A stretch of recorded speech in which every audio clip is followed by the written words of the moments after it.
이 전기화학에서 좀 더 자주 나오는 것, 항상 꼭 나온다고 보셔야 되는 부분이 패러데이의 법칙인데요.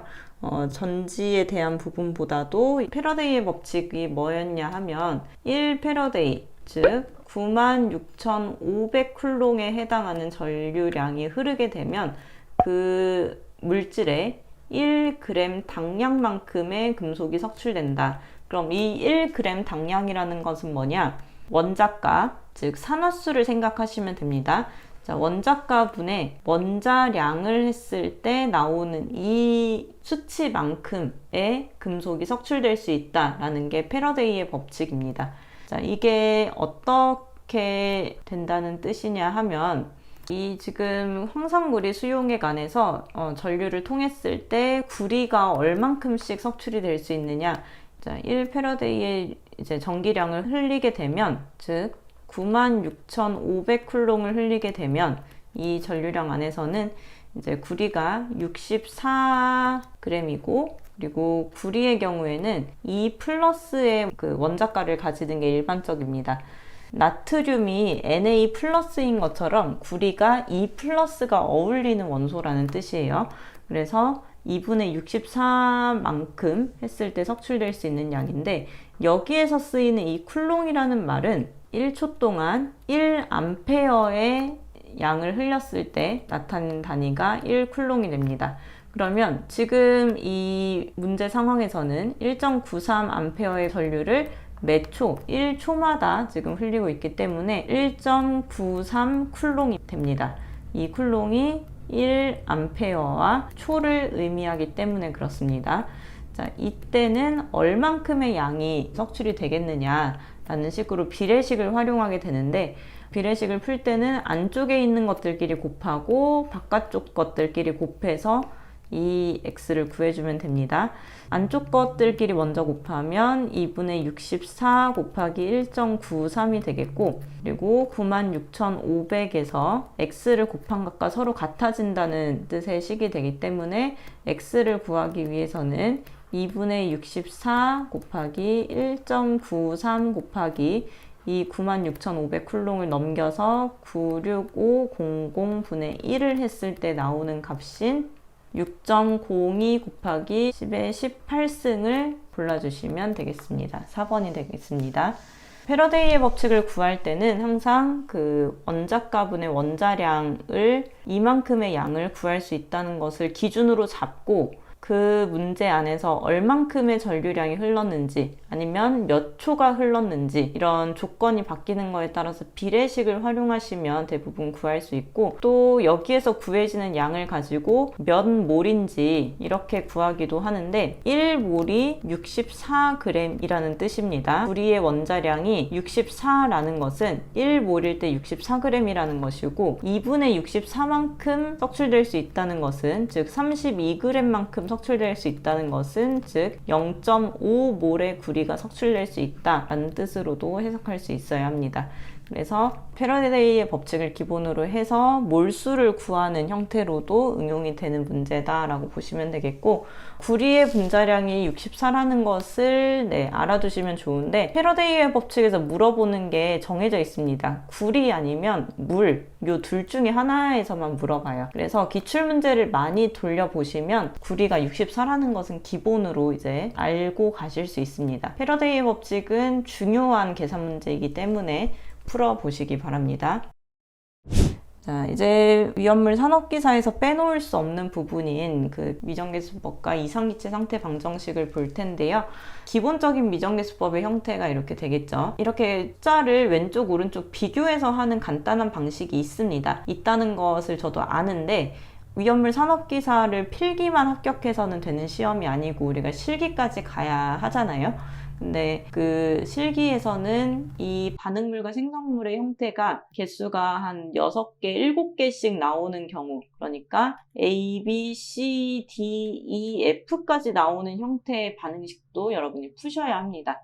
그래서 미정계수법을 항상 이 방정식을 세워서 푸는 걸로 연습을 하시라는 의미로 모든 해설에 미정계수법을 푸는 방식을 이렇게 해설을 해놨는데요. 자, 미정계수법을 푸는 방법, 일단 왼쪽과 오른쪽의 원소의 종류를 먼저 씁니다. CHO라는 원소가 있죠. CHO, 그리고 CHO라는 원소가 있기 때문에 일단 원소를 쓰고요. 그리고 여기가 A라고 했을 때 EA고 오른쪽에 C가 이쪽에 있기 때문에 1Z, 그리고 H의 경우에는 6A는 2Y, O는 A 플러스 2X는 Y 플러스 2Z가 됩니다. 자, 이 안에서 A를 1로 놨을 때, 즉 A가 1이라는 뜻이니까 여기가 숫자가 아무것도 없었겠죠. X, Y, Z를 구했을 때 A가 1이다 보니까 Z는 2가 됩니다.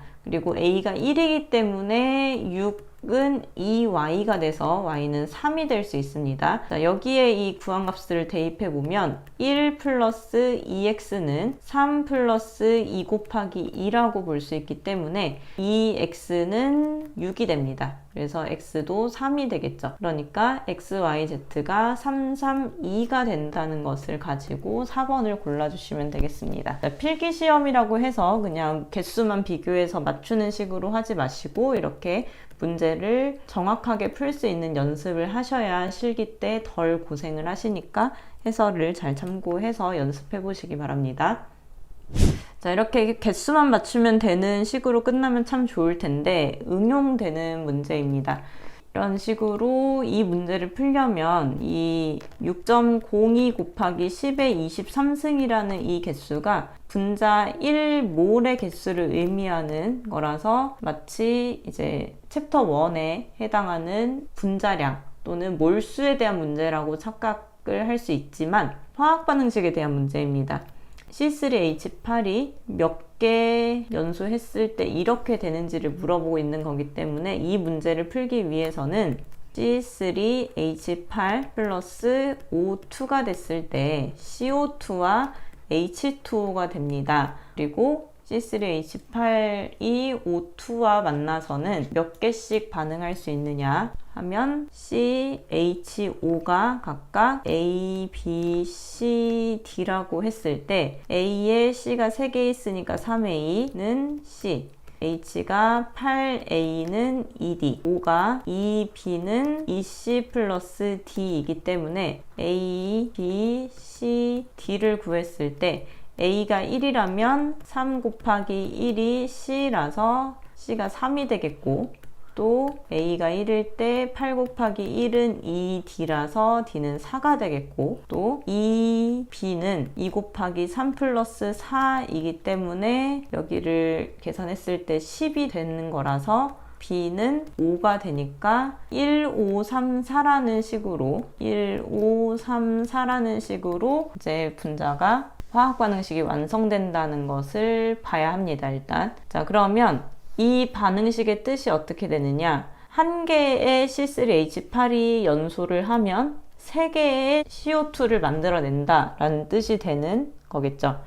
자, 그러면 CO2 44g이라는 것은 몇 몰을 의미하느냐. 자, CO2가 몰수를 구하기 위해서는 분자량 분의 질량을 해야 되는데, 자, 44g이 있다고 문제에서 나왔어요. 이 44g을 그냥 가지고 온 거고, 분자량에 대해서는 CO2의 원자량의 합인 12 플러스 16 곱하기 2를 했을 때 나오는 값을 계산을 해봅니다. 그러면 이게 지금 44분의 44라서 1몰이 나와요. 즉 이산화탄소 1몰은 44g이기 때문에 CO2 44g이 있다는 것은 1몰이 있다는 뜻이다 라고 볼 수 있는 거죠.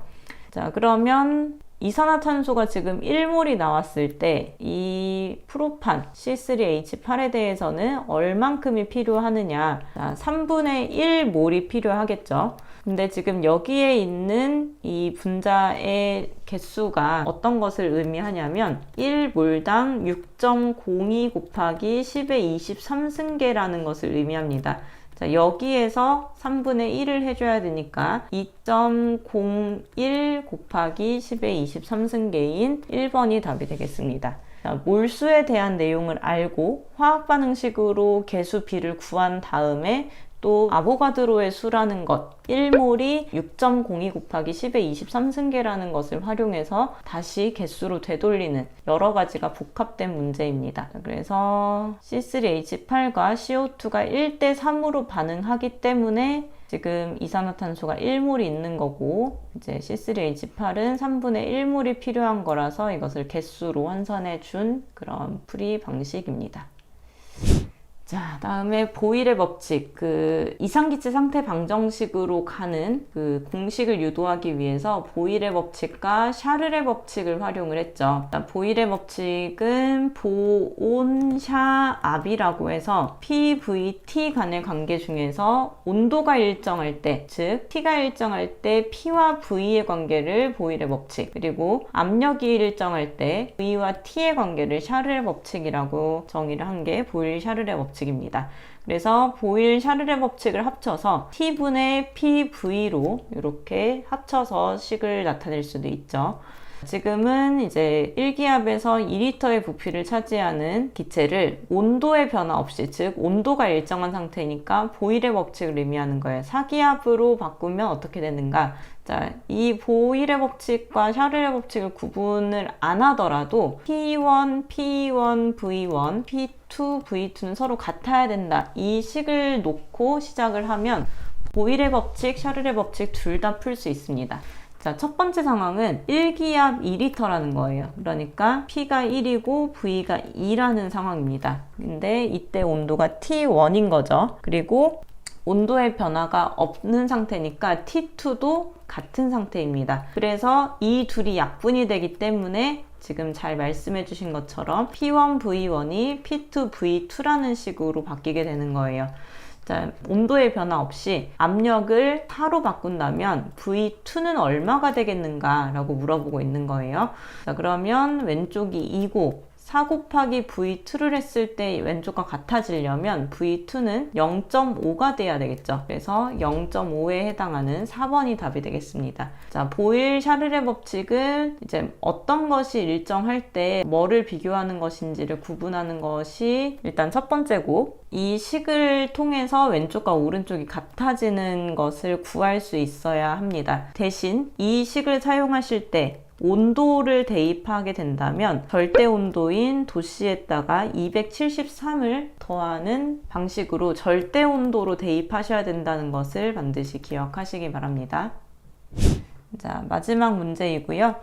이상기체 상태 방정식을 정식으로 이렇게 활용을 하는 문제입니다. 자, 이상기체 상태 방정식이라고 하면 PV는 M분의 WRT라는 식이 거의 대부분 많이 쓰이는데, 이 중에서 V는 PM분의 WRT로 해가지고 PMWRT를 구해서 화학 반응이 있는지, 공기의 부피를 구하라고 하는지 또는 질량을 구하라고 하는지에 따라서 이제 필요한 식들을 다 추가로 계산을 해서 구하는 방식이 대부분의 풀이 방식인데요. 이런 식으로 필기 문제를 우리가 풀 때는 V에 대한 것뿐만 아니라 다른 문제에 대해서, 다른 항에 대해서도 풀 수 있어야 합니다. 자, 삼투압은 몇 ATM인가? 삼투압이 뭔지 몰라도 돼요. 근데 ATM이라는 것을 보면 이게 어떤 기호를 의미하는지는 알아야 합니다. 바로 압력의 기호죠. 이거를 왜 알아야 된다고 말씀을 드리냐 하면, 이상기체 상태 방정식을 할 때 각각의 기호를 단위를 맞춰서 계산을 해야 정확한 답이 나오기 때문에 P는 우리가 ATM으로 맞춰야 된다고 알고 있기 때문에 말씀을 드리는 겁니다. 삼투압이 압력이라서 압력을 구하는구나 라고 생각할 수도 있지만, 구하라고 하는 단위만 봐도 압력에 대한 단위구나 라는 것을 알 수 있어야 된다는 뜻이에요. 그래서 이 문제에서는 V는 PMWRT가 아니라 P는 VMWRT로 해서 구해보도록 하겠습니다. 자, 지금 이 문제에서 V가 몇으로 나왔냐면 1000리터로 나왔습니다. 그리고 M, 분자량은 60g/mol 이라고 써주시면 되겠고, 여기에서는 아무 단위도 안 나왔지만 이렇게 써주는 이유는 부피의 단위가 리터일 때 분자량의 단위를 g/mol로 맞추어줘야 문제가 실수 없이 풀리기 때문입니다. 자, W는 질량을 의미하는 거기 때문에 100g에 6g을 써주시면 되겠고, 이렇게 단위를 쓰면서 단위가 뭔가 다르다는 것을 나중에 계산 과정에서 확인을 할 수 있어요. 실수를 안 하기 위해서 이렇게 쓰는 거니까 단위를 꼭 쓰는 연습을 해주시고요. R은 숫자는 항상 0.08로 동일합니다. 대신 ATM에 문제에서 쓰이는 부피의 단위가 들어가야 되고, 리터와 세트가 되는 몰이 들어가고, 만약에 여기가 세제곱미터라면 킬로몰이 들어가야 된다는 것도 달라지는 사항입니다. 자, T에 대해서는 절대 온도로 대입해야 되기 때문에 27도씨 제시된 거에서 273을 더해서 300켈빈으로 해주셔야 됩니다. 이것을 이렇게 대입을 해보면 V가 1000, M이 60, W 6, 0.082, 300으로 했을 때 나오는 값인 2.46에 10의 마이너스 3승 ATM인 3번이 답이 되겠습니다. 자, 문제가 되게 어려워 보이기도 하고 그런데 사실 화학 반응이 없기 때문에 굉장히 간단하게 풀 수 있는, 화학 반응이 없는 유형의 이상기체 상태 방정식입니다. 각 항에 해당하는 기호만 헷갈리지 않고 잘 맞춰주면 문제가 바로 풀리고, 대신 이런 문제 말고 이제 반응을 했을 때 발생하는 기체의 부피를 구하시오, 또는 발생하는 공기의 질량을 구하시오, 이런 식으로 했을 때는 이상기체 상태 방정식 뿐만 아니라 화학 반응식의 비율 0.21분의 1, 그리고 질량을 했을 때는 22.4분의 분자량, 이런 것들까지 고려를 해야 되기 때문에 필기에서 나오는 문제들을 좀 시간이 촉박하시겠지만 그래도 이 이상기체 상태 방정식에 대한 것들은 좀 풀고 가시는 게 좋을 것 같다고 생각을 합니다. 오늘 강의도 고생 많으셨습니다. 감사합니다.